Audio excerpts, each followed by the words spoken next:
রোশনাই ধারাবাহিকে আমরা দেখেছিলাম লালন আর ওর মা ওখান থেকে চলে গেল, কিচ্ছু খেলো না।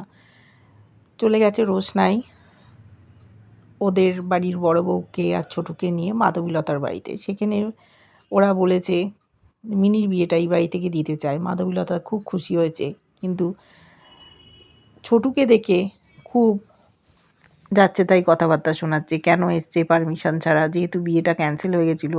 মাধবীলতার তো বিয়ে হওয়ার আশা নেই, সেই টাকাটাই খরচ করতে চাইছে, ওদেরকে আজ থেকেই থাকতে বলেছে।